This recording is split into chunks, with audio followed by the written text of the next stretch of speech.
Decreto número 27.576, de 28 de dezembro de 2006. Regulamenta o imposto sobre a transmissão intervivos de bens imóveis por natureza ou acessão física, e de direitos reais sobre imóveis e TIBI.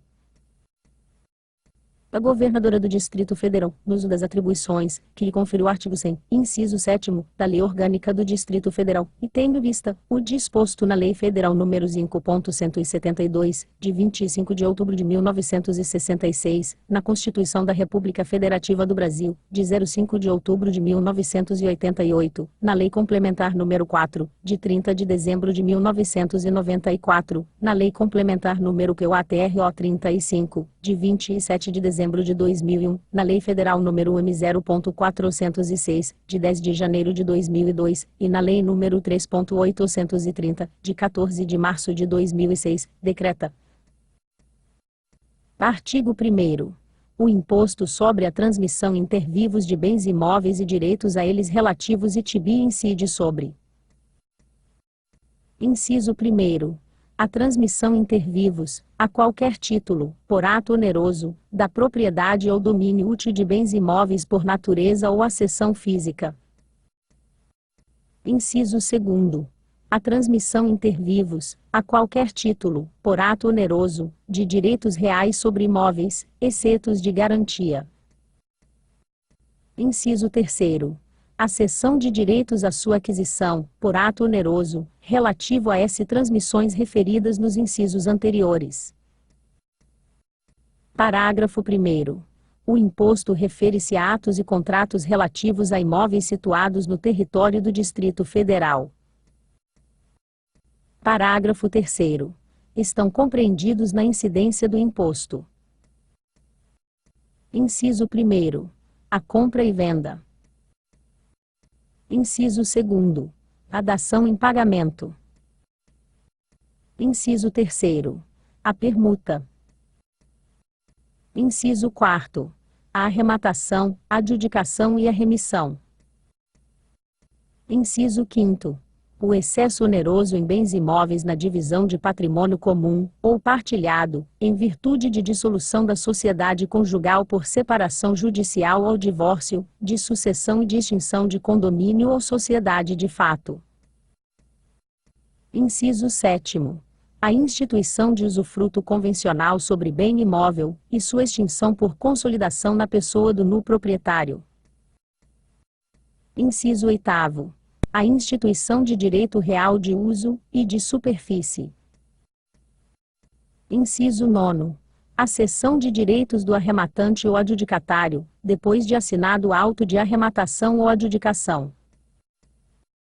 Inciso 10. A cessão onerosa de direitos à sucessão. Inciso 11.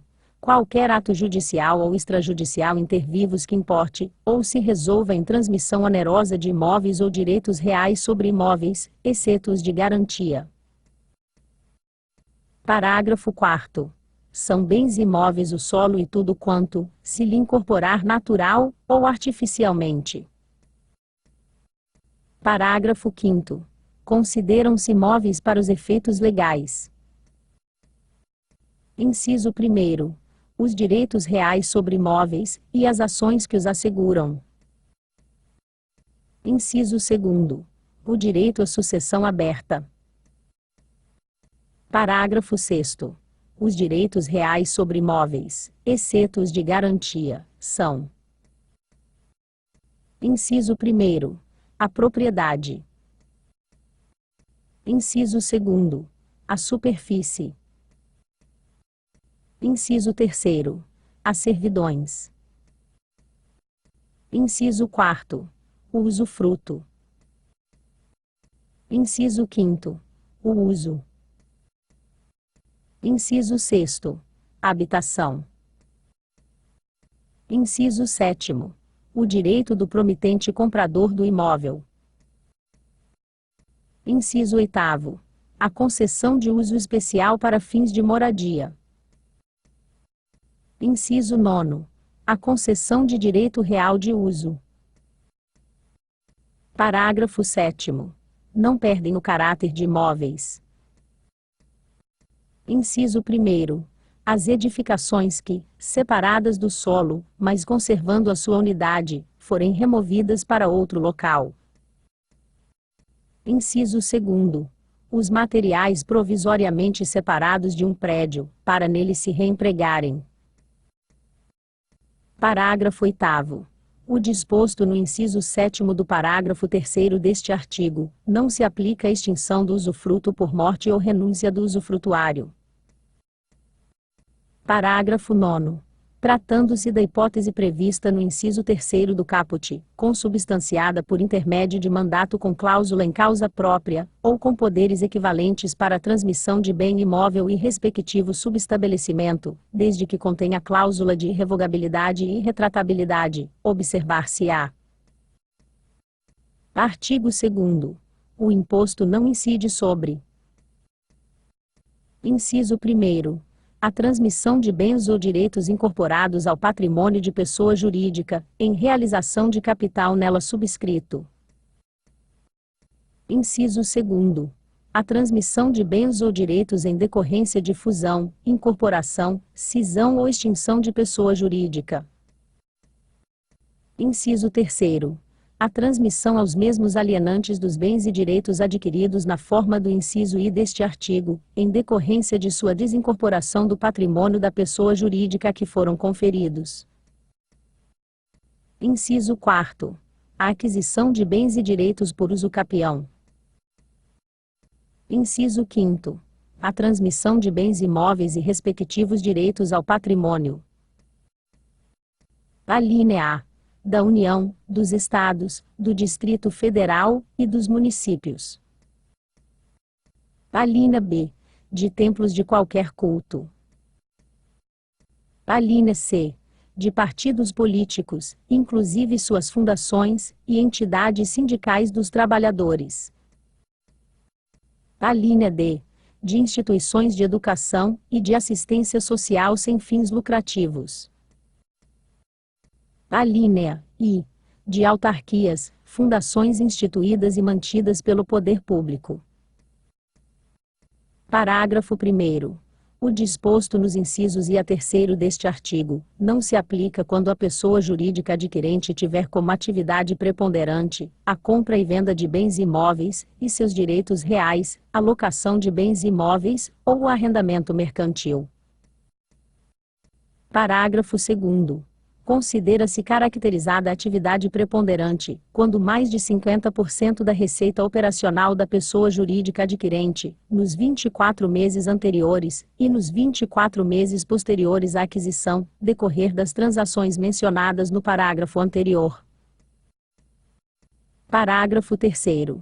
Se a pessoa jurídica, adquirente iniciar suas atividades após a aquisição, ou menos de 24 meses antes dela, apurar-se-á a preponderância referida no parágrafo anterior, levando-se em conta os 36 primeiros meses seguintes à data da aquisição. Parágrafo 4º. Verificada a preponderância referida no parágrafo 1º, o imposto será devido nos termos da lei, vigente à data da aquisição, calculado sobre o valor do bem ou direito naquela data, corrigida a expressão monetária da base de cálculo para o dia do vencimento do prazo para o pagamento do crédito tributário respectivo. Parágrafo 5º. Na hipótese de expedição de ato suspensivo da cobrança do imposto, para fins de apuração da preponderância, o interessado deverá apresentar à Secretaria de Estado de Fazenda do Distrito Federal, no prazo de 45 dias. Inciso 1º. A contar da publicação do ato suspensivo no Diário Oficial do Distrito Federal, documento comprobatório do registro do instrumento relacionado à transmissão no competente cartório de registro de imóveis. Inciso 2º. A contar do encerramento do prazo para entrega da declaração do imposto de renda pessoa jurídica, a documentação fiscal e contábil relativa ao último exercício do período de apuração.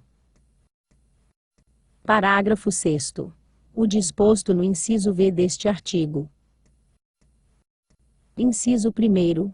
quanto a S alíneas AI, e não se aplica aos bens relacionados com exploração de atividades econômicas regidas pelas normas aplicáveis a empreendimentos privados, ou em que haja contraprestação ou pagamento de preços ou tarifas pelo usuário, nem exonera o promitente comprador da obrigação de pagar imposto relativamente ao bem imóvel. Inciso 2º. Relativamente a S alíneas BA, I, refere-se exclusivamente aos bens vinculados a S finalidades essenciais das entidades nelas mencionadas. Inciso 3º. Quanto a S entidades relacionadas nas alíneas C e D, condiciona-se a comprovação de que a linha A não distribuem qualquer parcela de seu patrimônio, ou de suas rendas, a qualquer título. A linha B aplicam integralmente, no país, os seus recursos na manutenção dos seus objetivos institucionais. A linha C mantém a escrituração de suas receitas e despesas em livros revestidos de formalidades capazes de assegurar sua exatidão. Artigo 3º. São isentos do imposto. Inciso 1º. O Estado estrangeiro, quanto a S aquisições de imóveis destinados à sede de sua missão diplomática, ou consular e à residência de diplomatas acreditados no país. Inciso 2º. As transmissões de habitações populares, bem como de terrenos destinados à sua edificação. Inciso 3º.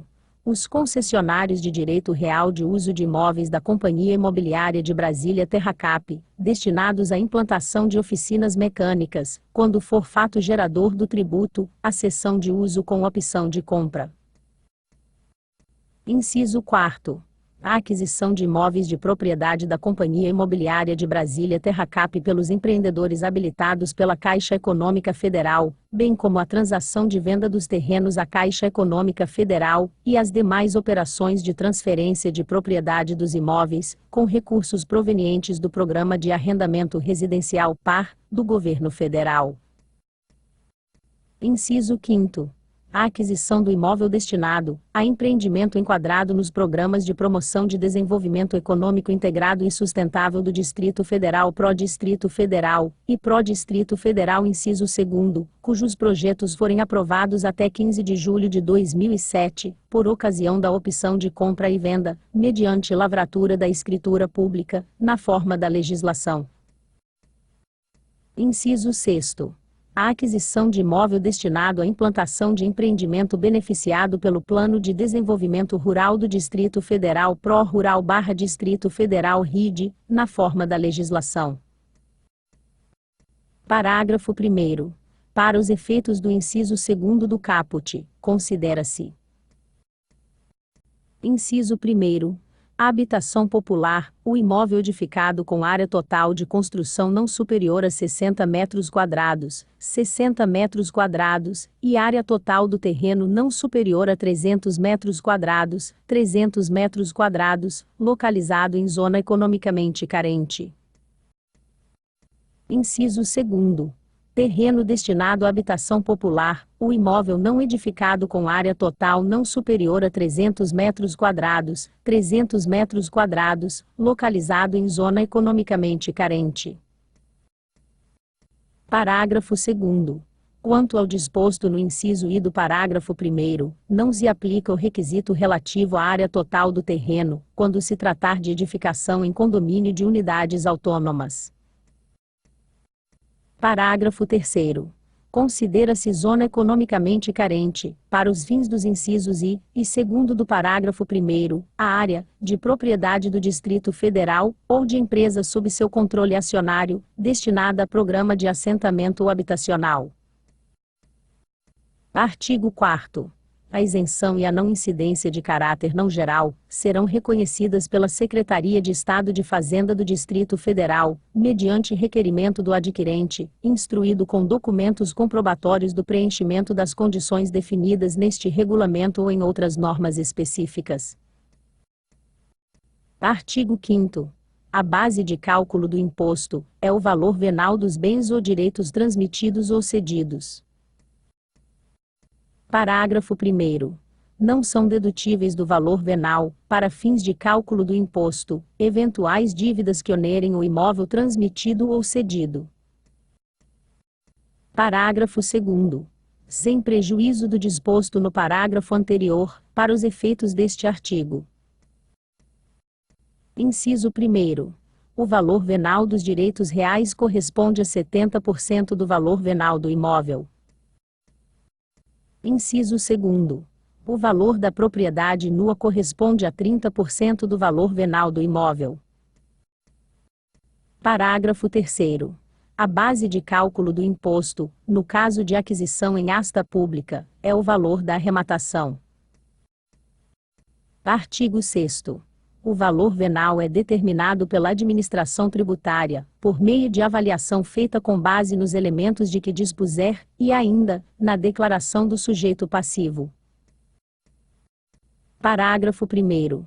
Serão considerados os seguintes elementos para a realização da avaliação, de que trata o caput deste artigo. Inciso 1º. Quanto ao imóvel edificado. Alínea A. Padrão ou tipo de construção. Alínea B. Área construída. Alínea C. Valor unitário do metro quadrado. Alínea D. Idade do imóvel e estado de conservação. Alínea I. Destinação de uso. Alínea F. Parâmetros de valorização em função do logradouro, quadra, setor e posição em que estiver situado o imóvel. Alínea G. Valores aferidos no mercado imobiliário. Alínea H. Serviços públicos ou de utilidade públicas existentes nas imediações. Inciso 2º. Quanto a imóvel não edificado. Alínea A. Área, forma, dimensões, localização, acidentes geográficos e outras características. Alínea B. Área destinada à construção. Alínea C.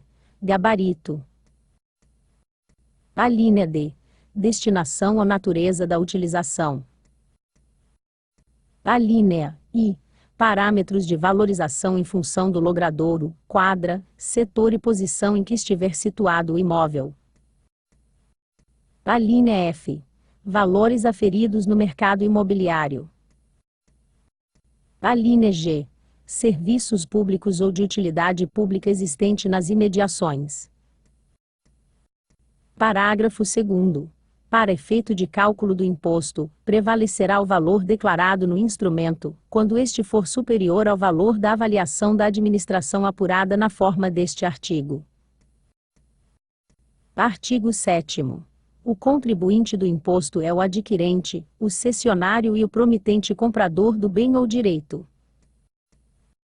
Artigo 8º. Respondem solidariamente pelo pagamento do imposto devido. Inciso 1º. O transmitente, o cedente e o promitente vendedor. Inciso 2º. Os tabeliães, escrivães, notários, oficiais de registros públicos e demais serventuários de ofício, relativamente aos atos por eles, ou perante eles praticados, em razão de seu ofício, ou pelas omissões por que forem responsáveis. Artigo 9º. A alíquota do ITBI é de 3%. Parágrafo único. A alíquota do imposto, no caso do parágrafo 1º do artigo 2º, será vigente na data da aquisição do bem ou direito. Artigo 10. O imposto é lançado, de ofício ou mediante declaração do sujeito passivo. Parágrafo único. O sujeito passivo, o representante legal, ou os tabeliães deverão apresentar, na forma e meio definidos pela Subsecretaria da Receita da Secretaria de Estado de Fazenda do Distrito Federal, declaração mediante a qual será apurado, lançado e cobrado o imposto. Artigo 11. O pagamento do imposto será feito por intermédio da rede arrecadadora autorizada, mediante documento de arrecadação DAR, ou outro meio aprovado pela Secretaria de Estado de Fazenda do Distrito Federal. Parágrafo 1º. O dar a que se refere este artigo será preenchido. Inciso 1º. Por órgão do Sistema Financeiro da Habitação, quando se tratar de instrumento, em que figure como interveniente. Inciso 2º. Pelos cartórios de notas e demais instituições, na forma especificada em ato da Subsecretaria da Receita. Inciso 3º. Pela repartição fiscal, nos demais casos. Parágrafo 3º. O dar deverá conter: inciso 1º. Nome, domicílio fiscal e número de inscrição, no CPF ou no CNPJ, do adquirente e do transmitente. Inciso 2º. Natureza da transmissão. Inciso 3º. Identificação e valor do bem, sua localização, dimensões, e informação sobre a existência de edificação ou benfeitoria. Inciso 4º. Fração ideal, área útil e área total construída, no caso de imóvel em condomínio. Inciso 5º. Preço pelo qual se realiza a transmissão. Inciso 6º. Número de inscrição do imóvel no Cadastro Imobiliário do Distrito Federal. Artigo 12. O imposto será pago nos seguintes prazos. Inciso 1º. Antes da lavratura do instrumento, na hipótese de instrumento lavrado no Distrito Federal. Inciso 3º. Em até 30 dias, contados da data. Alínea A. Da lavratura, na hipótese de instrumento lavrado fora do Distrito Federal. Alínea C. Da verificação da preponderância, de que trata o parágrafo 1º do artigo 2º. Alínea D.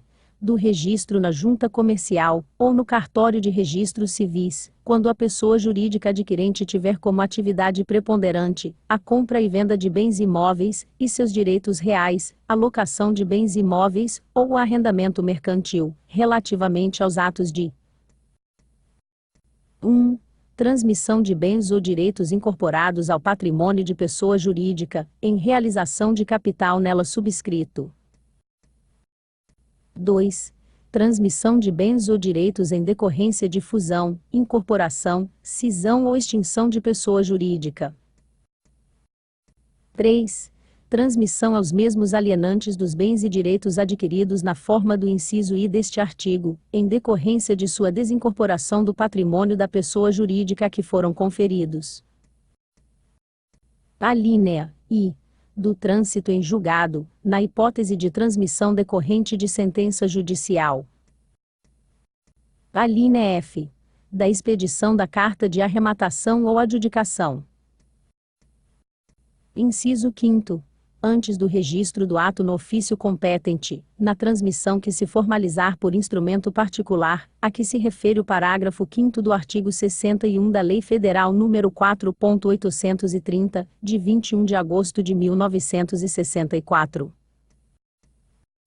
Parágrafo único.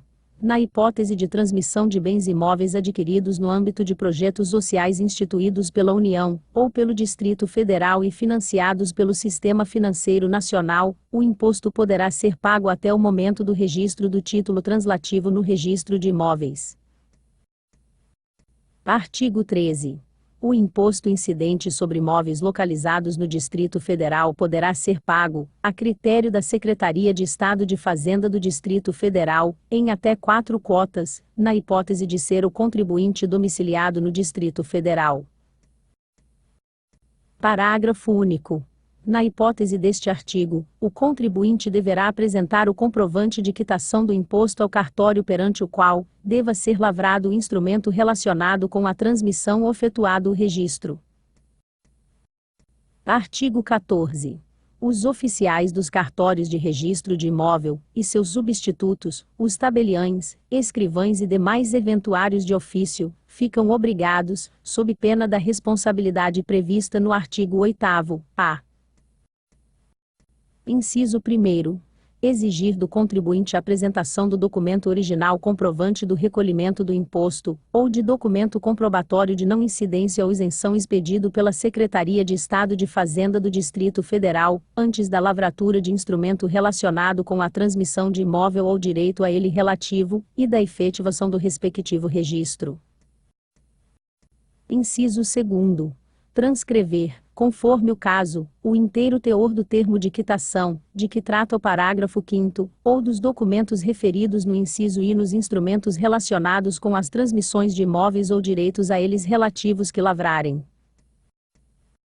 Parágrafo 1º. As pessoas mencionadas no caput deste artigo deverão ainda: inciso 1º. Prestar informações à Subsecretaria da Receita da Secretaria de Estado de Fazenda do Distrito Federal sobre todos os instrumentos referentes à transmissão de imóveis e respectivos direitos, lavrados ou registrados, nos prazos, condições e meio eletrônico definidos em ato da Subsecretaria da Receita. Inciso 2º.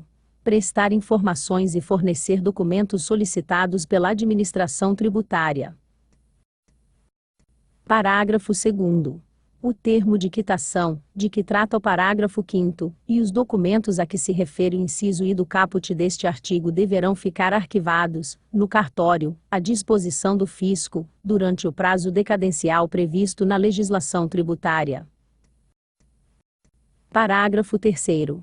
Havendo inconsistência entre os dados do cadastro imobiliário e as informações prestadas na forma do inciso I do parágrafo 1º deste artigo, os responsáveis terão o prazo de 10 dias, contado da notificação, para retificar os dados informados. Parágrafo 4º. A partir do mês de abril de 2007, a prestação de informações, de que trata o inciso I do parágrafo 1º deste artigo, relativamente aos instrumentos lavrados ou registrados no mês março de 2007, será obrigatoriamente informada por meio eletrônico disponibilizado pela Secretaria de Estado de Fazenda do Distrito Federal. Parágrafo 5º. A obrigação a que se refere o inciso I do caput poderá ser suprida pela extração e arquivamento, por parte dos agentes listados no caput, do termo de quitação, disponibilizado pela Secretaria de Estado de Fazenda em seu sítio na internet. Parágrafo 6º. Do termo de quitação, deverão constar os dados do título e do bem transacionado. Parágrafo 7º. O disposto nos incisos I e segundo do caput, e no parágrafo 2º, não se aplica na transmissão de bens imóveis e respectivos direitos a compor o patrimônio das administrações públicas diretas, autárquicas e fundacionais da União, Estados, Distrito Federal e municípios. Artigo 15. Nas transações em que figurem como adquirente, cessionário ou promitente comprador pessoas imunes ou isentas, a comprovação do pagamento do imposto é substituída por documento comprobatório dessas condições expedido pela Secretaria de Estado de Fazenda do Distrito Federal. Artigo 16. A fiscalização do imposto compete à Secretaria de Estado de Fazenda do Distrito Federal, e será exercida por servidor da carreira Auditoria Tributária do Distrito Federal que, para esse efeito, procederá ao levantamento de informações junto a: inciso 1º. Cartórios de notas, registro de imóveis, e de títulos e documentos. Inciso 2º. Estabelecimentos de pessoas naturais ou jurídicas, que exerçam atividade de compra e venda de imóveis. Inciso 3º. Qualquer entidade responsável pela prática de ato sujeito ao imposto. Parágrafo único. Os servidores da carreira Auditoria Tributária poderão: inciso 1º. Exigir de contribuinte ou responsável a prestação de informações, bem como a exibição de livros, documentos e papéis. Inciso 2º. Lacrar móveis, gavetas ou compartimentos onde, presumivelmente, estejam guardados livros, documentos, programas, arquivos ou outros objetos de interesse da fiscalização. Inciso 3º. Requisitar o auxílio das autoridades policiais, quando impedidos de executar sua função. Artigo 17. O sujeito passivo tem direito à restituição total ou parcial do imposto quando houver: inciso 1º, cobrança ou pagamento espontâneo de tributo indevido ou maior que o devido em face da legislação tributária aplicável, ou da natureza ou circunstâncias materiais do fato gerador efetivamente ocorrido. Inciso 2º, erro na identificação do sujeito passivo, na determinação da alíquota aplicável, no cálculo do montante do débito, ou na elaboração ou conferência de qualquer documento relativo ao pagamento. Inciso 3º, reforma, anulação, revogação ou rescisão de decisão condenatória. Parágrafo único. O direito de pleitear a restituição extingue-se com o decurso do prazo de 5 anos, contados. Inciso 1º. Nas hipóteses dos incisos I e II do caput, da data da extinção do crédito tributário. Inciso 2º. Na hipótese do inciso 3º do caput, da data em que se tornar definitiva a decisão administrativa ou passar em julgado, a decisão judicial que tenha reformado, anulado, revogado ou rescindido a decisão condenatória. Artigo 18. Constitui infração a ação ou omissão, voluntária ou não, que importe na inobservância, por parte do contribuinte ou responsável, de normas previstas na legislação tributária. Artigo 19. Após o término do prazo regulamentar para pagamento, incidirá sobre o valor do imposto assim, como sobre os valores relativos a multas e acréscimos de natureza tributária. Inciso 1º.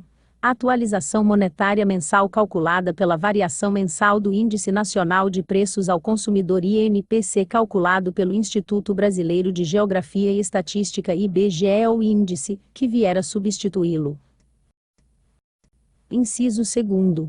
Multa de mora de 10%, calculada sobre o valor atualizado monetariamente, ressalvadas as multas específicas previstas na legislação. Inciso 3º. Juros de mora equivalente a 1% ao mês, ou fração de mês, aplicados por capitalização simples, a partir do mês subsequente ao do vencimento. Parágrafo 1º. A multa de mora prevista no inciso 2º deste artigo será de 5%, quando efetuado o pagamento até 30 dias corridos após a data do respectivo vencimento. Parágrafo 2º. Na hipótese do parágrafo 1º, finalizado o prazo de 30 dias em dia não útil, a multa de mora de 5% será aplicada até o primeiro dia útil subsequente. Artigo 20. A inobservância do disposto no artigo 14 será punida com as seguintes multas. Inciso 1º. Quanto aos incisos I e II do caput do artigo 14, independentemente da responsabilidade prevista no artigo 8º. Alínea A. R$ 587,21, quando não resulte falta de pagamento do imposto. Alínea B. R$ 978,69, quando resulte falta de pagamento do imposto.